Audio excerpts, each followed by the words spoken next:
Hi, everyone, and welcome to the second half. With me today is Francesca Bonta, who empowers people to live life with love, light, and joy.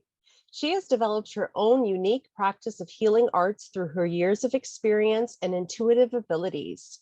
Through her spiritual guidance, she offers chakra balancing, Reiki, yoga and meditation, energy work, and much more. Welcome, Francesca. Thank you so much for joining me today. Thank you. Lovely to be here. Thank you. So can you tell me a little bit about our chakras? I certainly can. So basically, chakras are energy centers in the body, and there are many of them, but we typically focus on the 7 main ones, which are aligned through the midline of the body, from the tailbone area, the pelvis area, the belly button area or solar plexus, the heart, the throat, the third eye or the spot in between the forehead, and then the crown of the head or just slightly above the crown of the head. So those are sort of our 7 main chakras, and each of them is connected to physiological functions in the body, emotional properties. We can support them with foods, with colors, with scents, with energy, medicine, planets. There's all sorts of ways that we can balance out the body and find some sort of oscillation within these chakras that works for where we're at in that moment. So why is that important? Why is that important, do you think, balancing those out? Well, I think it's essential that we have balance in our body, and our body speaks to us in so many ways. And the whole idea of speaking about chakras might be new to people, but I don't think the idea of finding balance in our body is new to anyone. And when we have more of this understanding, it helps us to be our own support. And so instead of looking outwards to be rescued or to be helped or to be healed, we go inwards. So that whole journey is from the inside out. So even, when sometimes people will comment, oh, you're glowing, it's not because I have something topical on my skin. It's because of the energy from the inside out. And so over the years, I've learned to go inside and clear out a lot of that energy that has been holding me back. And that can be trauma experiences, it can be limiting beliefs, it can be just habits that you fall into.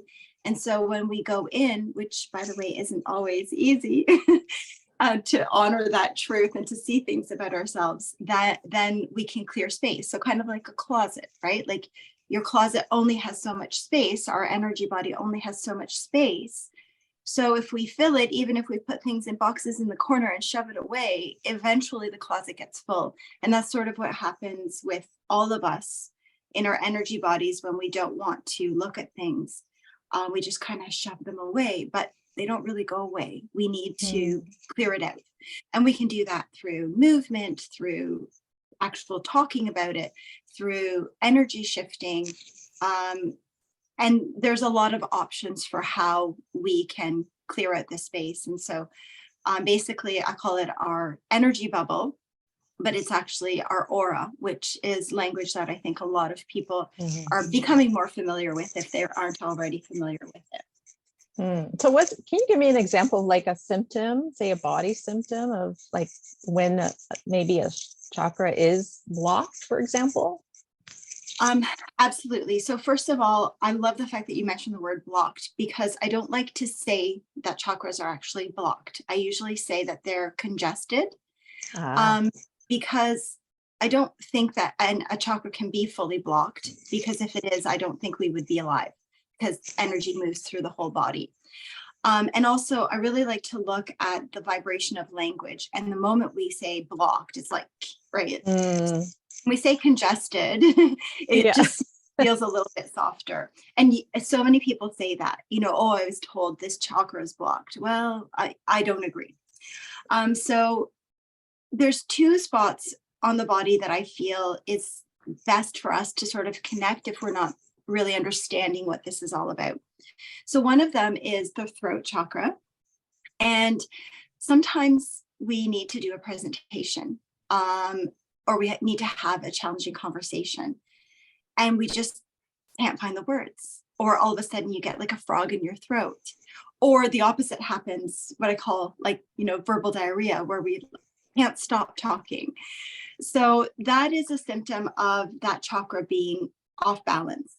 So for example, if we were about to do this presentation today, and I got a frog in my throat, or I just suddenly thought, I don't know what to say, I could support that chakra by humming, or using spearmint or lavender oils, which I actually happened to subconsciously use just before our session, although I had no anxiousness about it. It's just intuitively our body does things.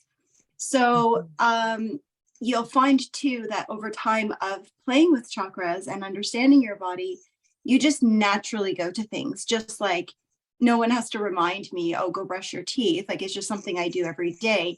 A lot of this just becomes very natural. Another one that is a really big one is the belly. So gas, indigestion, bloating, all the sort of symptoms that could appear. That is a sign of maybe lack of trust, inability to make decisions, listening to that inner voice. And that chakra is one that I think speaks to all of us. And that is one of my main chakra areas that I have to constantly work on. So I use the language of I have a sensitive belly. So I will go through phases where, I don't have any stomach issues. And then I'll go through times where I call it a flare. So that is something that I always have to be mindful of. So that sort of can lead us to the point that balancing your chakras doesn't mean like it's okay, got there, check mark, done, right? It's impossible to be fully balanced from head to toe 24/7, because we are all energy and things are always shifting. So even when I see clients in clinic and we do a chakra balancing session and I show them with the pendulum how every chakra is balanced beautifully, and then I show them a sample on my own body and it moves to show that it's not balanced, I tell them, that is in this moment, you are as balanced as your body can be, but that doesn't stay like that because we're all energy and things are always shifting. And then we're human. So I might be having a great belly week, and then all of a sudden I hear unpleasant news about, a family member, or I get a flat tire, right? And then these things are going to affect how we feel. So even though we might be feeling great, things will shift. So what I tell people is the understanding of our chakras and doing work, whether it be healing sessions or your own work, is that we create this bigger bubble around us so that we have more of a playing field. And I use the analogy of those bubble balls that people play soccer in. When we inflate that, then we have this really big bubble of energy and we can see in all directions and we bounce. So even if we fall, we bounce up. If something comes at us, it deflects because we've got this bigger bubble. So if you imagine that soccer ball bubble being deflated, even if, a little ball comes at you, it's going to hit you. And if you fall, you're going to hurt your knee or whatever, right? So I like to use those kind of concrete examples so that we can put what's energy and not tangible into real life. And well, after hundreds of people later, maybe thousands, probably thousands of people later, my analogies seem to work. And it's amazing how quickly things can shift in our world when we are ready to take those necessary steps. So it's beautiful to watch people transform in, literally from their first session. It's amazing. Awesome. And I love that analogy. It's I could picture that. So thank you for that. What are 3 things that people should keep in mind? So I believe that listening to our body is essential. And although I talk about all of this, awareness of the body, my body still speaks to me on a regular basis, but not everything speaks all at once. And if it is screaming at you, then you better press pause Listen. and focus. And that's what we do. A lot of times, how many times have you had that feeling? Oh, I had a feeling and you didn't listen to yourself, right? Start listening to your body, and start playing with simpler things. So for example, your husband or your friends, what do you want for dinner? Or where should we go and eat? And our answer is, I don't care, wherever. Why not start listening? What do you actually feel like? What do you want? Something spicy? Do you want something, really creative that you would never make at home? Do you feel like something kind of light and simple? Start listening and playing with things like that are a little bit easier. Sorry, my alarm just went off there. That things that are a little bit easier for us to play with. Don't dive right into something ginormous, right? So get comfortable and start feeling out. And then you'll notice that, for example, even our bodies during the winter, where we live in Ontario, it's very cold and it's very dark. And what do we tend to lean towards? We want root vegetables, lots of potatoes, carrots, Comfort beets, foods. Yeah. right? And these are root vegetables. Our body is asking us to connect with the earth. Well, we can't go walk barefoot in the middle of winter. I still can't go walk barefoot today either. So, we need to support ourselves. So our body is intuitively asking. And then with the lack of sunshine, we all gravitate towards citrus fruits, especially oranges. And citrus elicits joy. So, and joy is more easily found when the sun is shining, when we can walk by the water, when we go to the beach, this sort of thing. So in our winters, we're lacking this. So intuitively, we lean towards these things, right? And so when we start pointing out things that we do intuitively, it's like, oh, cool. So then that helps trust your body a little more. And we are so intuitive, but we were never encouraged to believe in it, right? That's a topic for another time for sure. Absolutely. But now we are allowed more so to feel things out and to have these kind of discussions, like even as little as 5 years ago, for you and I to do this kind of a share, people would be like, what are you talking about? But in more recent times, we are being permitted to start being feeling beings, right? As opposed to thinking beings. Just thinking, so that, yeah. The other thing, number 2 on my list, is enjoy the process. Okay. The journey of healing and finding balance is meant to be lovely. And yes, when we explore some sides of ourselves, there are things, including me, still that we don't want to admit, maybe don't want to see. Not everything is butterflies and roses, and rainbows and unicorns, right?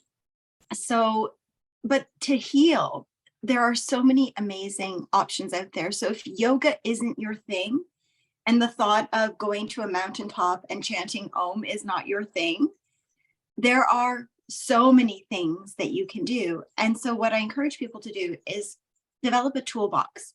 So just like in our real life, toolkit, we've got screwdrivers, hammers, and you have different size hammers and different heads on the screwdrivers. And you've got like all these things. You don't use everything in there every day.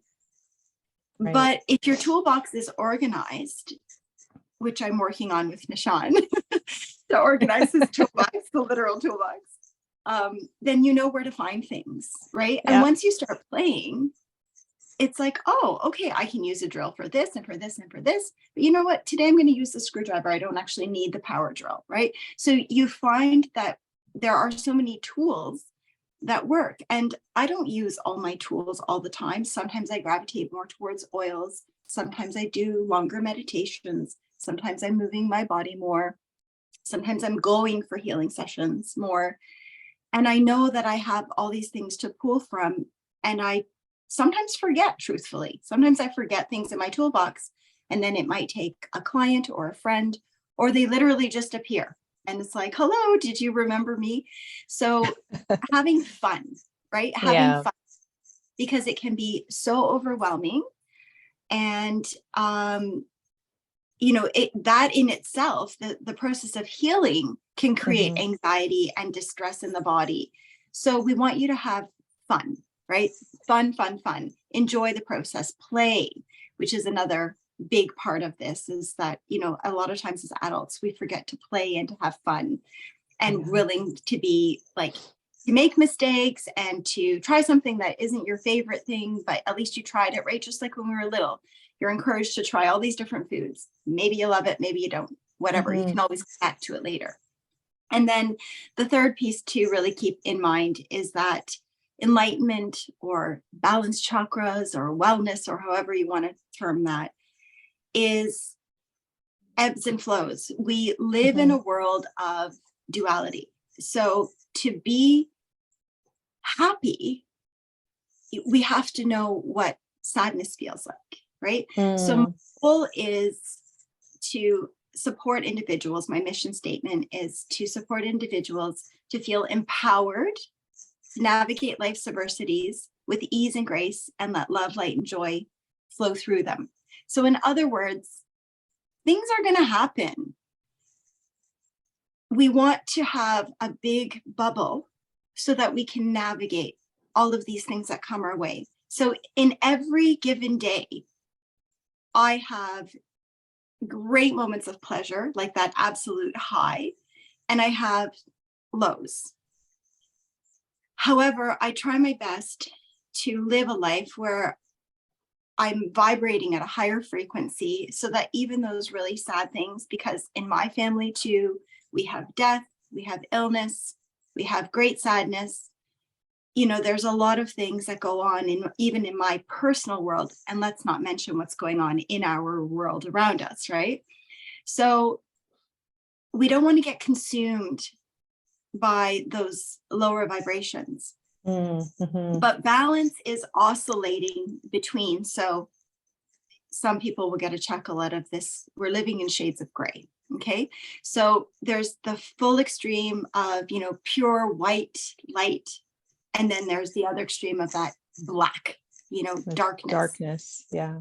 But we don't live in black and white. We live in somewhere in there. So there are days like you crash and you're like, I don't know if I want to go on one more second. But the thing is, we want to bounce out of that. So what I notice with people over time is that they bounce back faster. So even something silly, like let's say somebody cut me off on the road. In the past, that used to make me so upset. And I would think about it for a long time. And it would just like eat away at me. And then now when things like that happen, it's like, oh, first I'm grateful. Thank goodness, we didn't have an accident. Then I approach that with compassion. Maybe the person is rushing to the hospital. Maybe they just got really bad news. Maybe they're just not well generally, or maybe they have zero ability to feel or think about anyone else other than themselves. And in all those cases, me offering compassion is much more supportive. And therefore, I've relieved myself of that weeks long of festering and stress over a situation because I had allowed it to consume me, right? So those like a small example of how we bounce back. So accepting that every day we have these ebbs and flows. And so I tell people, I want to see life more like this as opposed to this, right? Yes, exactly. Yeah, and that those goes extremes.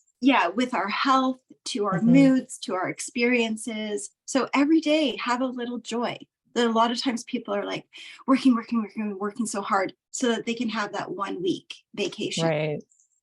Or, the example of partying, like they don't go out for 3 months and then all of a sudden go out and they're partying for like 7 days. So I prefer to have more of this. It's a lot easier to keep this than it is these extremes, right? Yeah. And when you do have the extremes and you have that moment of like just elation, you recognize that even when it's not that amazing, even this and this and this are still amazing, right? Right. So we have those highs. And then when you have that crash, sometimes you'll sit there a little longer, and that's okay. The goal isn't to bounce out of it right away. The goal is to oscillate more here. Right. So those are my 3 main points around finding balance in our bodies. Thank you so much, Francesca. Please share where people can find you. Well, I make it really easy. My website is francescabonta.com. And if you're looking for me on social media, I am a little more active on Instagram, and it's francesca.bonta. I'm on Facebook, not as much, but I'm there. And I'm also on LinkedIn as Francesca Bonta. So just type in my name and you'll find me.